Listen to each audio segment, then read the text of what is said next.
I want you to meet Andrew. Andrew bought 5 training businesses totaling 2.5 million in annual revenue. And you know what? He did it without spending a penny of his own money. Let's listen to his story.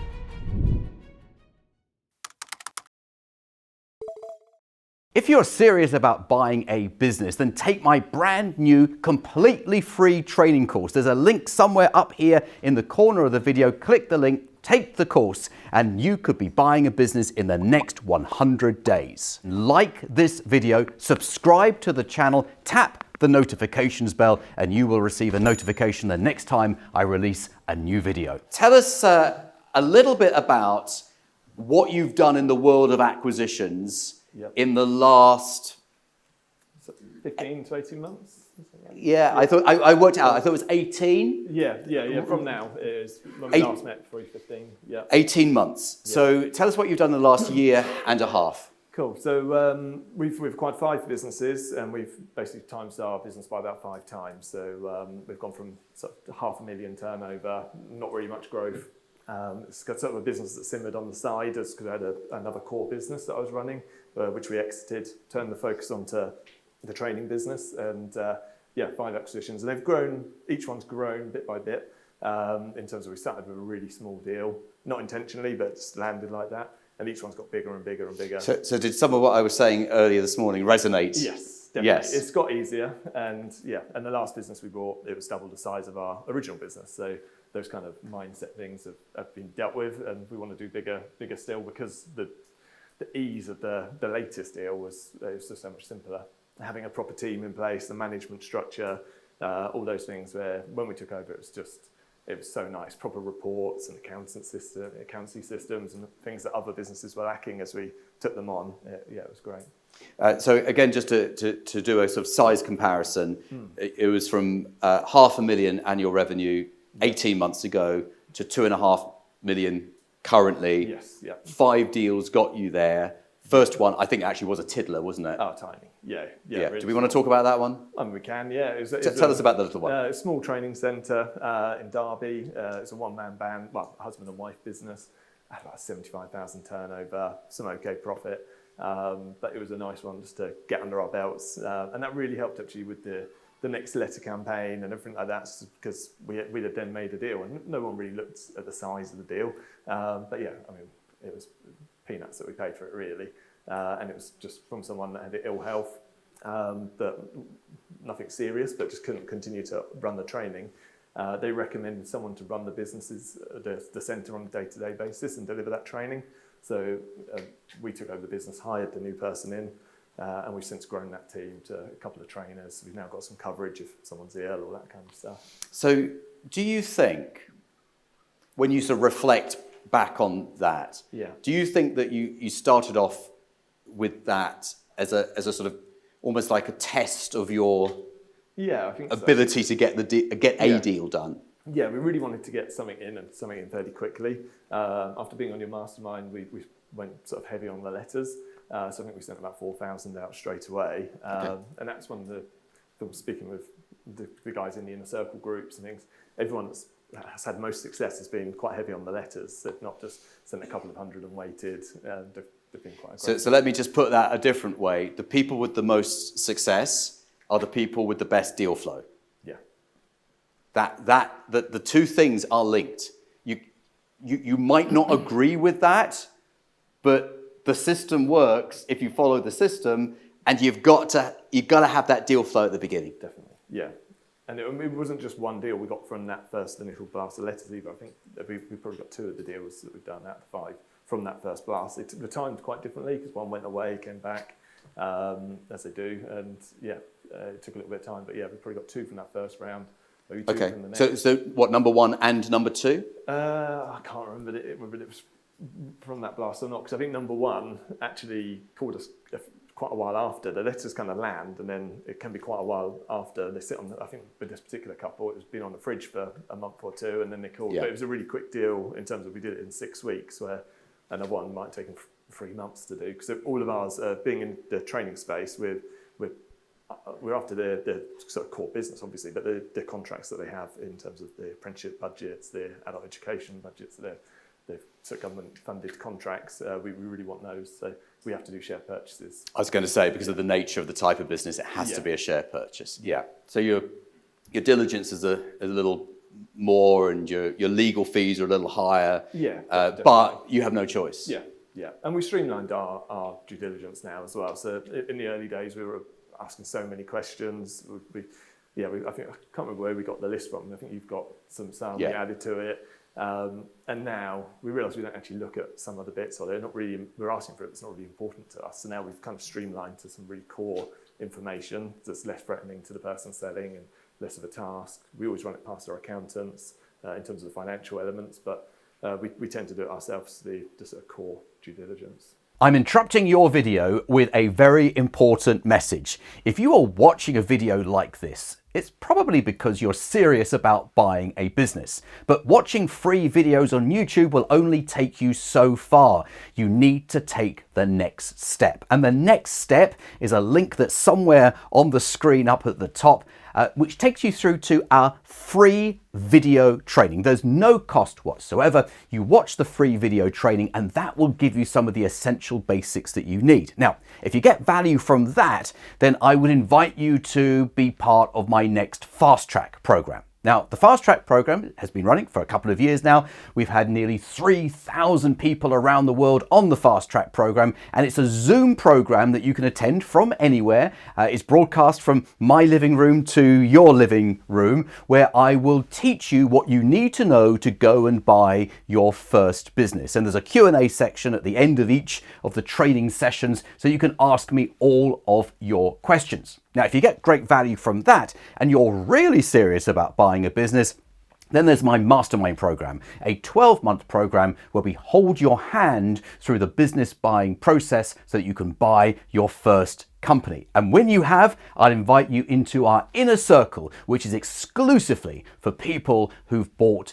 their first business. So that's what we've got lined up for you. It's up to you whether you take the next step. Anyway, back to the video. The more deals you do, the more focused you can get on the outcomes that you want in terms of diligence. So you can take like 100 questions and maybe make it 40 or 50 because you don't, diligence around employees, for example, it's an important thing, but I've never heard of anyone not buying a business because of the staff or the rate of pay of the staff. If you want the business, the staff come with it, like it or lump it. You're going to get them anyway. It's nice to know who you're going to be employing and how much they're paid and all these things, but there's no point examining absolutely everything. Now, I'm not giving you legal advice, but from my experience, it's about knowing what's important and what's not important. When you start off, everything's important, which is why without a system, it takes so long, because you're doing everything with equal importance rather than focusing on what's really important. Yeah, and there were some questions we didn't ask at the start that we definitely ask now. There's a big thing around out-of-funded learners for us, and we probably weren't as on our potential companies that we were going to acquire in terms of who was out of funding, who wasn't. But now we're really keen on that because we've realised actually there's one that had a bit more. But because again we've gone for quantity, we've gone for the 5 acquisitions. We can kind of swallow some of the little costs that we didn't anticipate, and there's always... Well, there's a big difference between having a business with 500,000 revenue and the corresponding profit, having 2.5 million, because you've got a bigger infrastructure, you can weather the storm a little better. Definitely. Yeah, you're more resistant, aren't you? Yeah, and that's the thing. I know in comparison to Danny, for instance, the revenue's quite low, in 8 million compared to 2.5, but we're obviously trying to get there. And when I ran my previous business that was higher revenue, I always remember hearing someone say about 1% changes. When you've got that revenue, you make a 1% saving on 10 million, that's a significant amount of money that's hitting your bottom line. So for us, it's like we obviously want to be profitable, of course, but revenue growth is really important to us as well. Okay, so you're at 2.5 now. The last deal I think was the most recent one, which was the easiest one, was the million business. Now that you've had that taste of buying the 7-figure business is actually easier, and you get a better outcome for yourself. What has that changed your strategy? Definitely, yeah. We're looking for sort of million plus. I mean, we probably lower that to 500,000 just in case there's any real gems in that category. But we want to be looking at million plus businesses to buy, and we want to grow to about 10 million turnover and then look at an exit at that point. And I'm just curious to know, what is the profit margin in that type of business? About 20%. 20%. Yeah. Okay. So yeah, and that will be the point where. Do you know, because I'm asking the question, everyone's trying to work out how much money you're going to make. So in that sector, because I know the private equity interest in your sector, and I know I know one firm in particular that's investing. You probably know them too. Yeah. The same name as the football club. Yes. Yes. What sort of multiples are rumoured to be paid for businesses of a certain size? Yeah, so I think they're talking. Some of those deals are like 10 plus, but yeah, I mean, I would have guessed that. We're sort of target, and probably where we are might be 5 to 10, somewhere between. It won't. If you're doing 2 million EBITDA, it won't be 5. Yeah. Not on that type of business with government funding and everything. Yeah, it's pretty good actually. And we reckon we need to do 6 acquisitions, which we want to do in the next 12 to 18. It might be 18 to 24 months, but it's quite a realistic number. Would you say it gets easier? Doing the acquisitions, yeah, definitely. And now we've got the management team to handle it. So we've actually had a bit of a stall, and I'm kind of kicking myself, and particularly today when I hear other stories, we haven't got the deal flow at the moment because we took our foot off the gas just to consolidate. We've rebranded a little bit because we've merged a couple of the entities into each other. So we've now got, instead of having 5 brands, we've got 3 brands under one holding company, where we've merged the procurement training with the manufacturing and engineering. We've merged holistic therapies with hair and beauty. We've got the childcare. So we've now got some, and that's really because we've got different voices for different sectors that we're focusing on. We don't want to talk about childcare training to engineering and manufacturing companies. Mm-hmm. So we've got some clean brands and things, and putting a management structure in place, and we had some staffing bits we need to sort out within the various entities. So now we've done that, we're really ready, like now, to take on more acquisitions, but we haven't got the deal flow. So it's interesting because you've had a fair bit of experience in the last 18 months. Yeah. So you're no longer a newbie to this, but even though you've got that experience, sometimes it's like, oh my goodness, I've been so focused on my integration that I've forgotten the deal flow to get the more deals in.